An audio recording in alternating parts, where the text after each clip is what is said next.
Kasih kuasa pengurapan turun atas hamba, supaya di dalam pertolongan Roh Kudus hamba dimampukan menyampaikan kebenaran firman ini seperti yang Kau kehendaki, sehingga Engkau di dalam Yesus Kristus Tuhan dipermuliakan.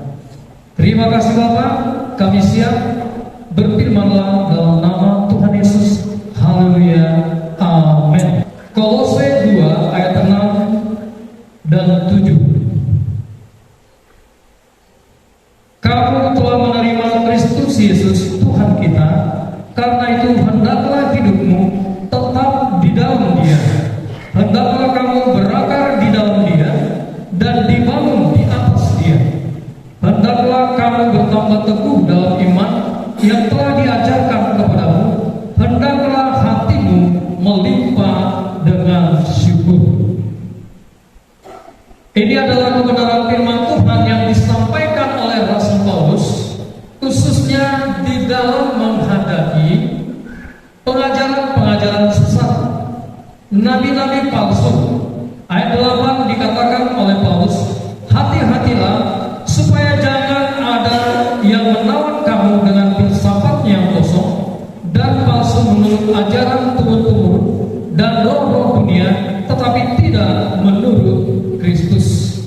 Nah, di sini kalau kita perhatikan ayat 8 dan seterusnya, kita akan lihat bagaimana Paulus memperingati orang-orang percaya supaya tidak terjebak dan tidak terpengaruh bahkan terikat dengan ajaran-ajaran, pengajaran-pengajaran palsu, nabi-nabi palsu, orang-orang yang mengajarkan sesuatu tetapi bukan berdasarkan kebenaran firman Tuhan, bukan seperti yang diajarkan Kristus. Segala sesuatu pengajaran yang diambil dicomot dari Alkitab, tetapi bukan berpusat kepada Kristus, bukan untuk memuliakan, meninggikan supaya orang lain tahu siapa Kristus dan datang sujud menyembah Dia, itu adalah pengajaran yang disebut dengan filsafat palsu, filsafat kosong, ajaran-ajaran palsu yang disampaikan oleh nabi-nabi palsu. Ajaran-pengajaran kosong, filsafat yang palsu ini lebih enak didengar, lebih menawan, lebih menarik hati kita. Karena apa? Dia, pengajaran-pengajaran ini akan memuaskan keinginan daging kita, keinginan mata kita, keangkuhan hidup yang ada di dalam diri kita. Itu akan bertumbuh dan berkembang sehingga kita menjadi semakin jauh dari Kristus dan firman-Nya. Ini bahaya yang disampaikan oleh Rasul Paulus. Oleh sebab itu Rasul Paulus berkata kepada kita semua, kamu telah menerima Yesus Tuhan kita. Artinya kita yang sudah menerima Yesus sebagai Tuhan dan Juru Selamat di dalam hidup kita, kita harus mendengarkan firman Tuhan.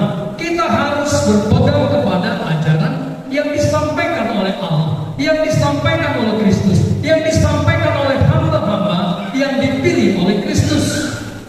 Menjadi orang Kristen yang militan,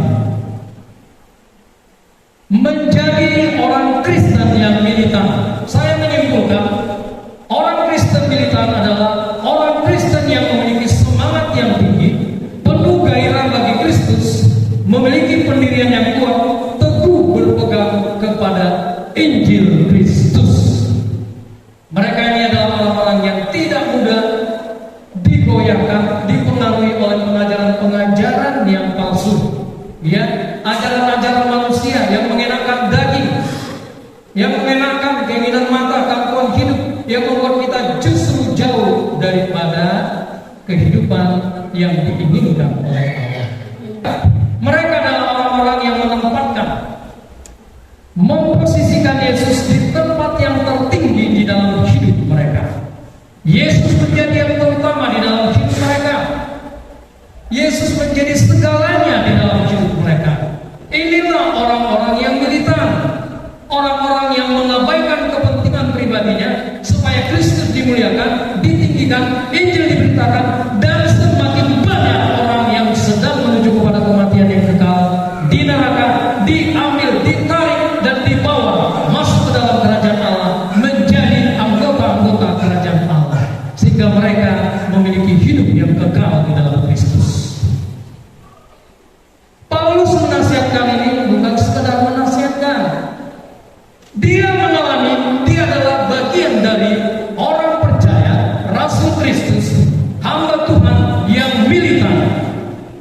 Nah, saya ingin membawa kita untuk sekilas membaca Filipi 1 ayat 21. Karena bagiku hidup adalah Kristus dan mati adalah keuntungan. Artinya, Paulus adalah orang yang berpusat kepada Kristus. Paulus adalah orang yang militan, yang memiliki gairah, semangat yang tinggi, dan melakukan apa saja supaya Yesus dimuliakan di dalam hidup ini, supaya orang-orang mengenal Kristus dan mengalami keselamatan yang kekal. Paulus adalah contoh orang yang militan. Jadi dia pun ingin setiap kita orang percaya menjadi orang yang militan. Militan itu bukan negatif, tetapi ini sesuatu yang benar-benar ada di dalam diri kita, di mana fokus kita sepenuhnya adalah Kristus dan bagaimana dia dimuliakan dalam hidup ini. Kenapa Paulus begitu kuatnya menyampaikan ini kepada jemaat yang ada di Kolose? Karena apa? Bahaya terhadap kerohanian kekristenan kita itu akan cepat merusak dan meruntuhkan iman kita.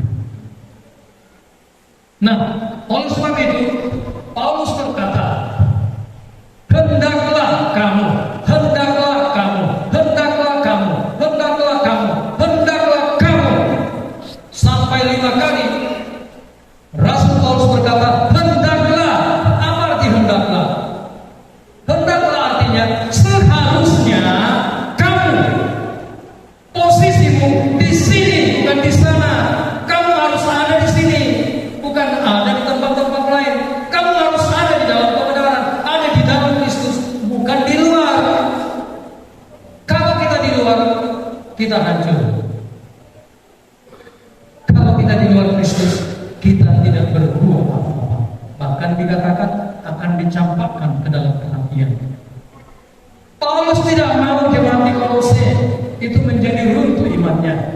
Saya juga tidak mau kita hanya sekedar beribadah, hanya beribadah tahu firman, dungi mulan saya, roh saya tahu firman mulan saya, masuk kiri keluar kanan, tapi nggak ada perubahan dalam hidup. Bisa nggak kita menjadi orang yang militan di dalam Kristus? Bisa. Bagaimana caranya? Mari kita belajar bersama. Nah, perhatikan hal yang pertama. Hendaklah hidupmu tetap di dalam Dia. Hendaklah hidupmu tetap di dalam Kristus.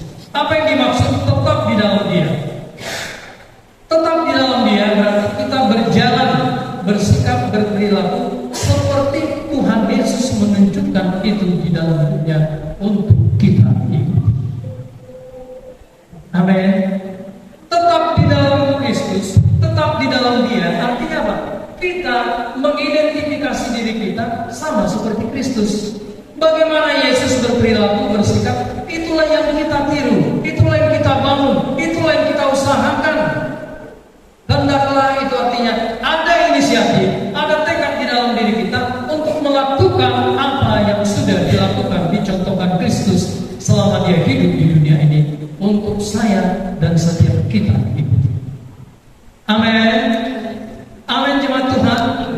Nah, jadi kalau dibilang tetap di dalam Dia, kita ada di dalam Kristus, di dalam ketaatan kepadanya, berjalan bersama Kristus. Kita yang dihidupi di dalam kehidupan Kristus yang telah memberikan hidup kepada kita.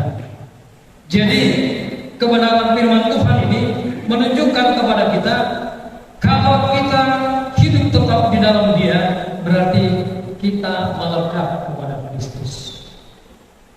Orang yang militan, dia rindu orang lain itu semakin kuat di dalam Kristus, bukan menjatuhkan. Tapi kadang kita kalau ditegur, dinasihati, nasugodo Tuhan yang 4 juta itu. Kita sudah berpikir negatif. Padahal apa? Kita dinasihati, kita ditegur supaya tetap kuat di dalam Kristus, tapi kita tidak mau. Akhirnya apa? Kita berkata, nasugodo Tuhan yang 4 juta itu juga. Amin. Ini adalah konsep yang keliru. Inilah pikiran-pikiran, pengajaran-pengajaran yang salah. Tuhan Yesus berkata di dalam kitab Wahyu, aku menegur engkau karena aku mengasihi engkau.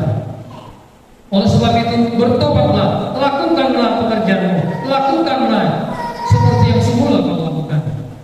Itu artinya kita harus tetap di dalam Kristus. Nah, yang kedua, hendaklah kamu berakar di dalam Kristus. Apa itu berakar? Coba lihat pohon. Pohon itu yang tampak di permukaan itu apa? Batangnya, rantingnya, daunnya, dan akhirnya buahnya. Tapi yang membuat dia tetap bertahan dan hidup apa? Akarnya.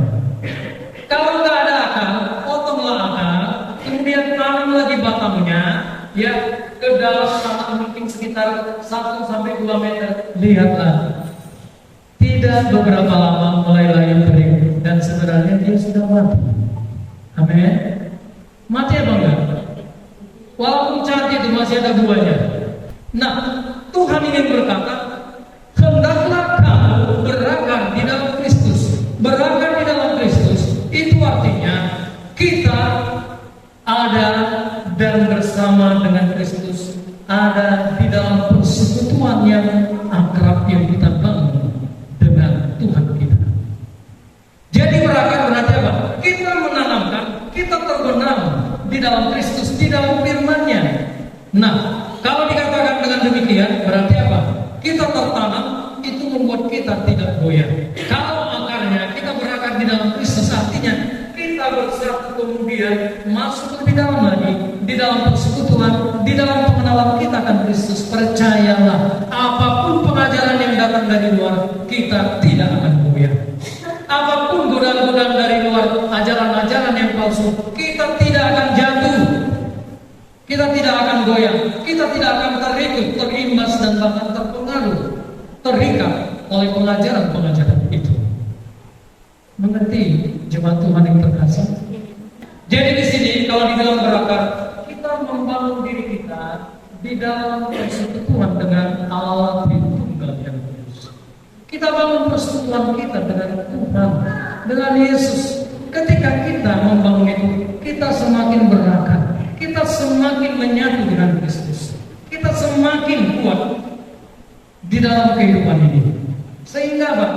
Apapun masalah, godaan, penderitaan, apapun itu tidak akan menggoyahkan kita. Kenapa kita goyah? Karena akarnya nggak kuat, akarnya nggak dalam. Kalau kita membangun hubungan pribadi kita dengan Allah Tritunggal yang kudus di dalam Yesus Kristus, percayalah orang-orang seperti ini akan kokoh. Apapun yang terjadi, penderitaan, sakit penyakit, ya, apapun itu yang mungkin terambil dari dalam hidup kita, kita tetap kokoh berdiri, kita tetap semangat untuk menjalani hidup ini dan memberi yang terbaik bagi Kristus. Inilah yang diinginkan oleh Allah lewat Rasul Paulus yang menyampaikan ini kepada kita. Hendaklah kamu berakar di dalam Kristus, di dalam Dia. Paulus ingin menyampaikan jemaat-jemaat Kolose yang terkasih, jangan goyah, jangan terpengaruh oleh pengajaran-pengajaran yang sesat, filsafat-filsafat kosong yang palsu, ajaran turun-temurun, roh-roh nenek moyang dan sebagainya. Jangan kamu terikat oleh itu. Kalau kamu terikat, kamu akan amblas, kamu akan runtuh, imanmu akan roboh. Amin.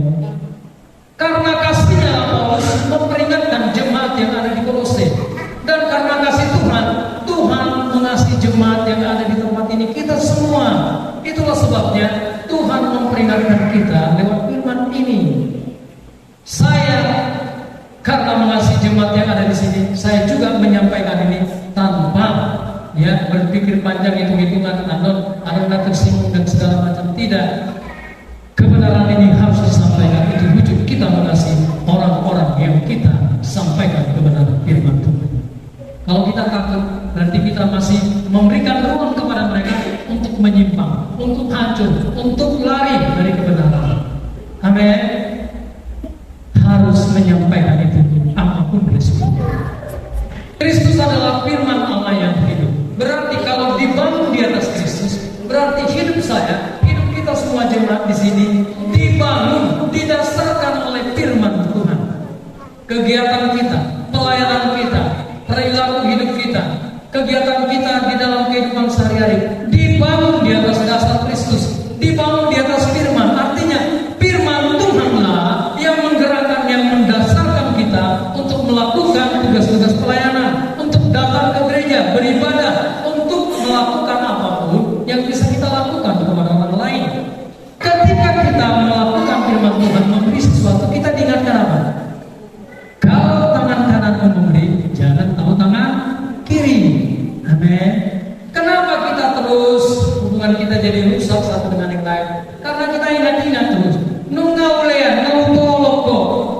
warizaga.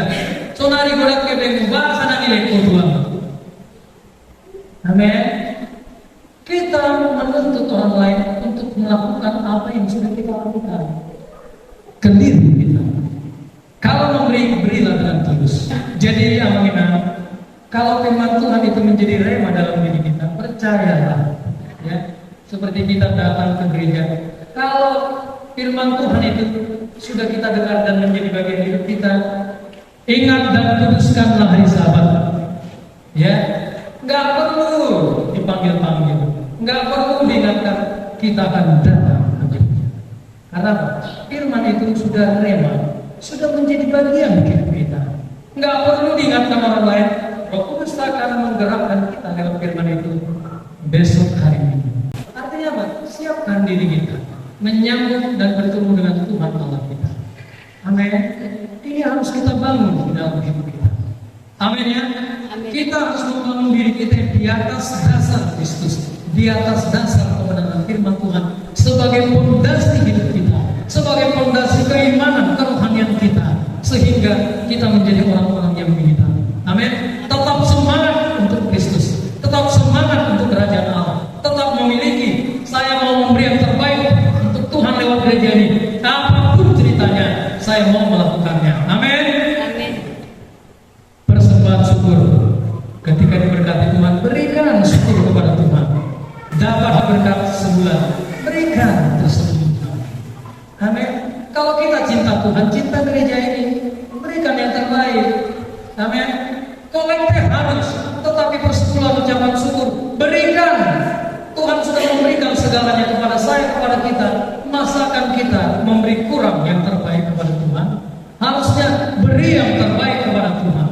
Itu wujud kita sudah dibangun di atas dasar Kristus, di atas fondasi kebenaran firman Tuhan, sehingga firman Tuhan ini yang menggerakkan kita.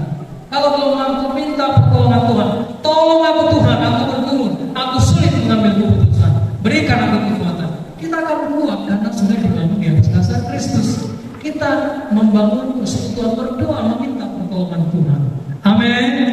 Ya, yang selanjutnya, hendaklah kamu bertambah teguh dalam iman. Nah, amanah untuk menjadi orang yang militan di dalam Tuhan, di dalam Kristus, tetap semangat, pantang menyerah, terus bergairah bagi Kristus, dan selalu rindu untuk terus bersekutu dan datang ya di dalam ibadah-ibadah kita. Tuhan Allah lewat Paulus berkata, hendaklah kamu bertambah teguh di dalam iman. Perhatikan Roma 10 ayat 17. Jadi iman timbul dari pendengaran, dan pendengaran oleh firman Kristus. Iman kita kuat kalau kita terus belajar firman Tuhan. Kita terus membaca firman Tuhan. Kita merindukan firman itu bekerja di dalam diri kita. Kalau kita tidak membaca firman Tuhan, berarti keimanan, kadar kekuatan iman kita yang terbatas. Tetapi Yesus menjawab, ada tertulis manusia hidup bukan dari roti saja, tetapi dari setiap firman yang keluar dari mulut Allah. Artinya, firman itulah yang membuat kita kuat. Bangunan kerohanian kita akan kuat kalau kita mengasuh firman Tuhan. Efesus 4 ayat 14 saya bacakan, sehingga kita bukan lagi anak-anak yang diombang-ambingkan oleh rupa-rupa pengajaran, oleh permainan palsu manusia dalam kelicikan mereka yang menyesatkan. Artinya, kalau iman kita semakin bertambah teguh, semakin tambah kuat, kita tidak akan terperosok terikat dengan pengajaran-pengajaran yang tidak benar. Pikiran kita sudah dibaharui oleh firman Tuhan. Amin. Kalau sudah dibaharui, kita akan semakin teguh di dalam firman Tuhan. Yang terakhir, ya, hendaklah hatimu melimpah ucapan syukur.